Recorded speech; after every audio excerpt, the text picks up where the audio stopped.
Welcome back to In the House. I'm Mark Shiver, in the house with a great guest. We've had him on before, Representative Jeffrey Elmore, representing House District 94 and Alexander and Wilkes County. Representative Elmore, welcome back. Yes, thank you, Mark. Happy to be back. And it's always a pleasure to have you. And just want to dive right in. Sure. Big doings in Wilkes County announced last week, and NASCAR is coming back. Yes, very exciting. We hosted the 2023 All-Star race this past May, and this past weekend, NASCAR held the Wheeling Modified Tour there on September 30th and had a packed house again for the track. And included in the state budget was the economic incentive that dealt with us securing the All-Star race for 2023. But right after the budget was announced, Marcus Smith and the CEO of NASCAR announced that they would be holding the All-Star race again in North Wilkesboro. And I know, Mark, that you are a huge NASCAR fan, and I'm going to show you something that you're going to be very jealous of that I got my hands on. Oh my goodness. It is a classic helmet with logos dealing with the All-Star race being in North Wilkesboro. Wow, that's awesome. Good stuff. Yeah, absolutely. And this is a dumb question, but how did the region respond? Was everybody just really excited to have racing back at North Wilkesboro? Yes, very, very positive. And the NASCAR officials made that point with their entire schedule. They said, we've done a couple of things very innovative with the schedule this year. One was the street race in Chicago, very urbanized market there. And then we went back to our roots with North Wilkesboro, and both events were extremely successful. But they really complemented the community coming together, regionally coming together, excited about this large sporting event, because you don't see large sporting events in rural areas just because of the economy of scale. The All-Star race this past spring was a sold-out event, over 35,000 fans. Hotel rooms were filled all the way to Forsyth County and Winston-Salem. The closest hotels you could get were in Greensboro. Early estimates look at around a $50 million economic impact for the region just from a week of racing. It's extremely exciting for us, especially rural North Carolina. That's crazy. I had no idea. Yeah, and part of the budget document, we funded $40,000 for the Department of Commerce to do a deep dive analysis on where are the tourists coming from, where did they purchase hotel rooms, how were they staying, were they camping, did they buy gas, to try to get some more firm data related to the large sporting event. How about that? Well, I was going to say, but you've sort of stole my thunder, but that is a great economic impact for the state. And so, you know, when you talk about, well, we're spending a little money here to bring this race, it's exponential, the return. It is exponential. The return of investment, when we look at any sort of economic incentive, we looked at that, and just even preliminarily, when we were coming up with the number of 4 million, the return of investment far outweighed the money that the state put in. So very exciting economically, not just for my region, but for the entire state. Absolutely. Well, that's great news. And other great news, I guess, to a lot of people was that y'all finished the budget. I know you were glad to have that done. And before we get into that, you know, I've been here a while. We weren't that late, but the media just acted like, oh my gosh, y'all just, you know, not doing your job. You haven't passed the budget. The whole world is going to fall apart. And so there was some added pressure this time. It seemed more than usual. Yeah, I would agree. I think a lot of people assumed, because we maintain super majorities in the House and the Senate, that it would be a very quick process. But you've got to remember, we are a representative democracy, a constitutional representative democracy. So, you know, everybody has their opinions, even in the party the party itself, in the Republican Party. So there was different viewpoints. So getting the document together to where everybody was feeling good about it. With any budget, you never feel 100% with everything that's in the budget, but we got the budget to the point that both the House and the Senate felt comfortable with it. And I was happy to see also that it was passed on a bipartisan basis, that we did have several Democrats vote with us on the budget document. But Mark, you're right. I've been down here for over a decade now, and it didn't surprise me at all that we've got the budget out when we did. Yeah, absolutely. Well, what I think is ironic, and that you can comment on this if, excuse me, I'm losing my voice, but you can comment or not about this, but I just think it's so ironic that our governor for years pounded the table, Medicaid, Medicaid, Medicaid, expand, expand, expand. He had a chance to sign a historic document that funded Medicaid expansion. No, I'm just going to let it go into law without my signature. What an unbelievable response, you know? And if there's a negative legacy here, in my opinion, that's it. You know, the governor's office is making political decisions just like we do in the legislature. And he probably weighed the positive and negatives of signing the document. But you are correct. That has been an initiative for years of Governor Cooper. And he said in his administration he would get that across the line. But it is interesting that he didn't sign the document or didn't veto the document and is just letting it go into law, which it's officially in law now as of Tuesday of this week. So as of yesterday. So we're all breathing a sigh of relief. That's right. That's right. Let's talk about education, because that's where you focus a lot of your time. And you've been, by the way, excellent in that area. Couple of things. Since we're talking about the budget, I'll go ahead and ask this question. Teacher pay is always like the loudest voice in the room whenever the budget is being put together. And whether people know it or not, you guys, since you've been in the majority, have been consistently raising teacher pay, but it never seems to be enough. And I was thinking today, you know, you never hear correctional officers just, we need more money. You know, you never hear the guys on the side of the road, you know, working out in 105-degree weather in the middle of August for the DOT screaming about their pay. It's always teachers. And I understand teachers are important. There's probably one of the most important, if not the most important job that there is, because they're shaping our children's lives. But it just seems odd that year after year after year, no matter what you do, it's never enough. In fact, Catherine Truitt, the superintendent of education, she had a press release, I believe yesterday.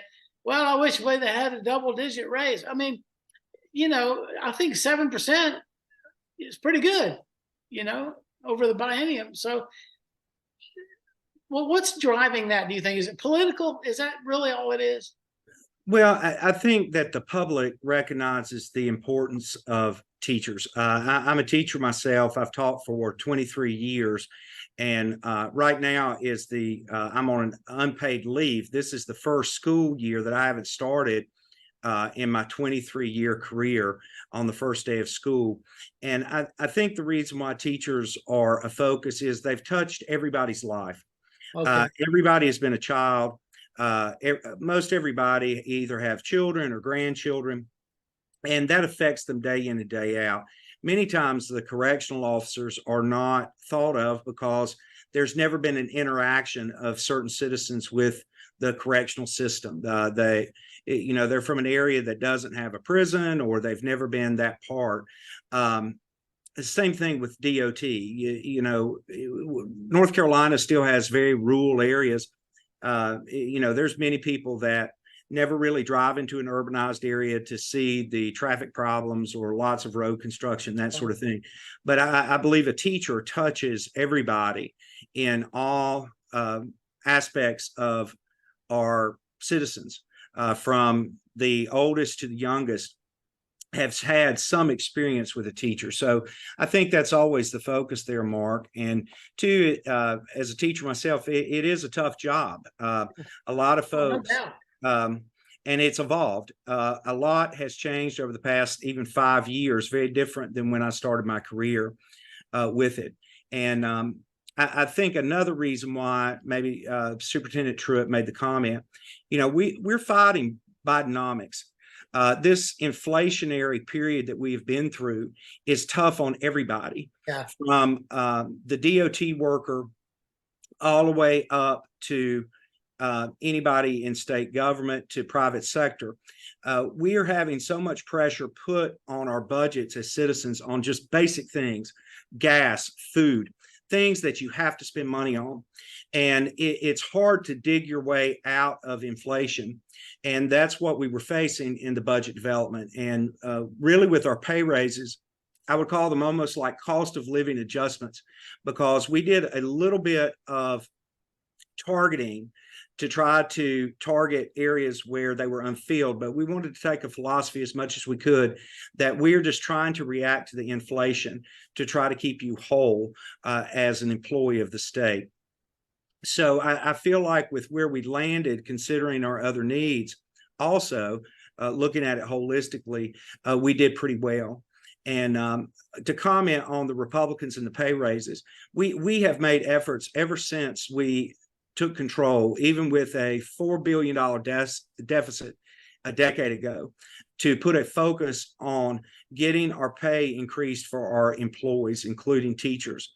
One of the biggest pay raises I received was when they unfroze the scale, so I could actually be put on the proper level that I was supposed to be at. That was one of the biggest increases I received. But as Republicans, we've tried to filter the money in education to where the action is taking place. I call them the foot soldiers, our teachers and classrooms directly, with our funding and our philosophy with it. Well, I probably should have thought twice before bringing up that topic, because your office is right down the hall from mine, and I forgot you were a teacher for a minute. So I don't want you to come down and hit me in the head. Oh, Lord, no. I might need to borrow your helmet. But it didn't mean anything negative by that. I do, as I said, understand that teachers touch all of our lives. It's just seems like they're the loudest voice in the room at times. And no matter what you guys do politically, the other side just says, well, it's never enough. But well, I think what's happened from a political perspective is the Democrat Party has tried controlling education as an issue. And I think what you're seeing, especially since COVID, are parents that actually have seen what the kids are learning, how they're learning it because of the transparency, because they were doing so much digital work.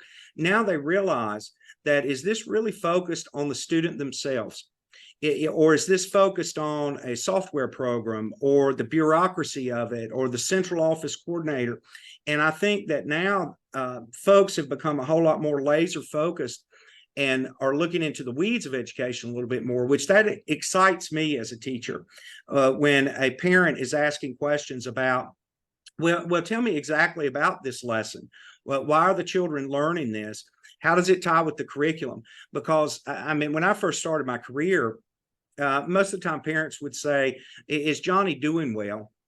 And the teacher would say, sure, Johnny is doing well. And that's about the depth that they would take into this stuff. So I think us as Republicans, because we have been focused on the child themselves, kind of a bottom-up approach, the individual child, what's best for them, then the other pieces will fall in place. It has upset the Democrats in a way, because we are taking a little bit more control of the issue, because we're speaking to the parents, and the parents are hearing what we say, because they do have the same concerns that other conservatives have. That brings me to my next question. So a great segue here. I saw a poll from, I guess it was several months ago, maybe a year ago, but it said that this big study was done, and it says that the Democrats are losing the grip that they've held for years on the issue of education. But as a percentage of how people responded over the last 5 years or so, the Republicans have sort of plateaued. So whereas the Democrats have gone down, the Republicans haven't been able to fill that gap. And what do you think the Republican Party? This is a huge question here, and we might not have enough time for an answer. But what does the Republican Party need to do to really cast itself in the minds of regular folks as the education party? Well, I think the one thing that we need to do is we don't need to say that we are anti-public school. We're actually all schooling, because we want the student themselves, wherever they find success, that's where they need to be. And that may be a parochial school, that may be a charter school, that may be an online school. We want the child to find the most success, because we know ultimately a strong foundation with their education, then their next step in education, developing some sort of skill, makes them qualified in the workforce and makes them productive citizens. So I think that many times we get painted that we are trying to just blow up the education system. That's not true. We are trying to focus the education system on their true customer, which is the student themselves. And that frustrates, because for decades, I believe Democrat administrations have really built the bureaucracy around education.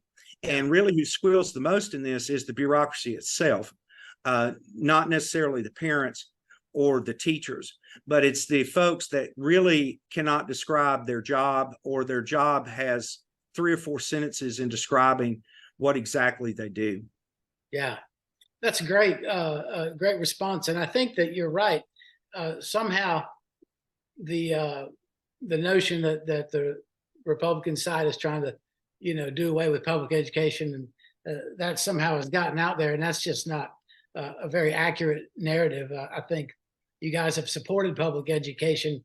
You show that every time you do a budget with billions of dollars, to fund. And if you were trying to blow it up, you could cut it by 40%. You know what I mean? Sure. Additional monies consistently every time I've been here, targeted programs like our Read to Achieve program to ensure that children are reading by 3rd grade. I think the next big curriculum thing that we will deal with or need to deal with is actually mathematics.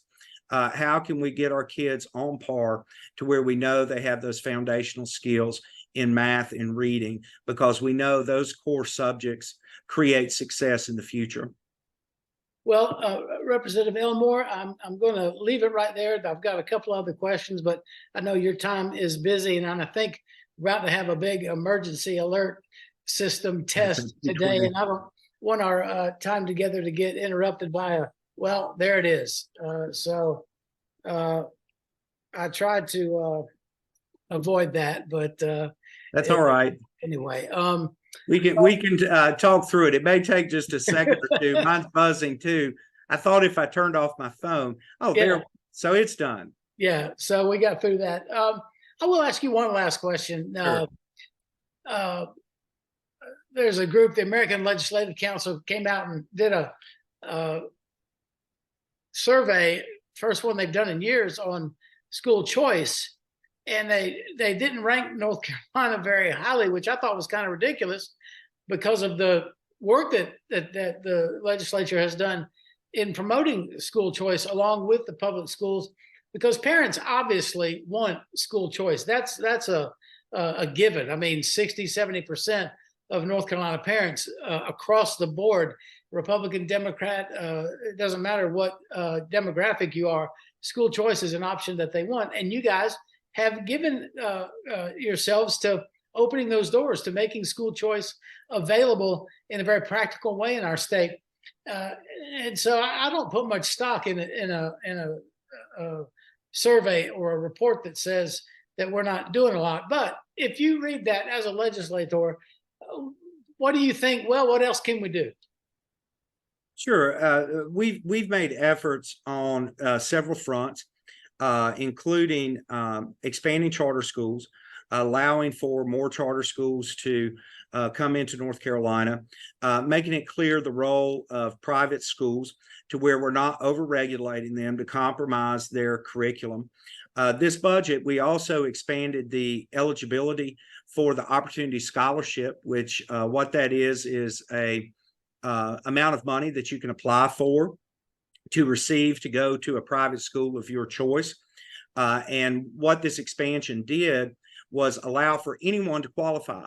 Now, it will be on a sliding scale. So a person that is more in a poverty situation will receive the full amount, but someone that is at a higher income level will receive less of an amount. But those monies are to help with the private school tuition. We've also made efforts in the budget on online education, what are called online charters and our online public schools, clarifying that if that is a role that your child is successful in, or an avenue that they're successful in, that we clarified that to make that easier. So I think that we continue to make steps with it. And maybe in comparison to other states, I know that there are some that have what they call ESAs that are very, very open. Some of what hinders us in North Carolina, we, number one, heavily fund the public schools in comparison to other states where a lot of their funding comes locally. And the state portion is smaller. So it's kind of the opposite in North Carolina. The state portion is huge, the local portion is small. That could have something to do with the survey data. Also, too, our funding system is extremely complicated on how the money filters down. We have over 26 allotments that money filters through down to the local level. Wow. And that makes it difficult when you're trying to create a program where you're saying this is how much a child's education is annually in the state of North Carolina. I almost have to give you an answer based on where the child is from, what county, because of the different allotments and how they filter money down. So that makes it a little bit more difficult trying to go through, again, the bureaucracy of it to have a pure ESA program in North Carolina. Well, one thing that is definite, and that is you are an excellent guest because you explain things to where I can understand them. I went to school in South Carolina, so sometimes it's hard for me to understand stuff. But I'm just joking. But it's always a pleasure to have you, Representative Elmore. I know you're busy, so I'm going to let you go. But I would like to say thank you very much for being our guest today in the House, and we'll hopefully talk to you again real soon. Mark, I always appreciate sharing with you, and I always love your excitement about NASCAR. I enjoy talking about racing with folks because we're the roots of NASCAR racing. From them running moonshine in Wilkes County, helped develop the sport. Well, you got it right there, and I know you're excited about the good news coming up in May of next year. So we'll look forward to that. Yes, good stuff, and I appreciate you, Mark. All right, thank you, sir. Have a good day.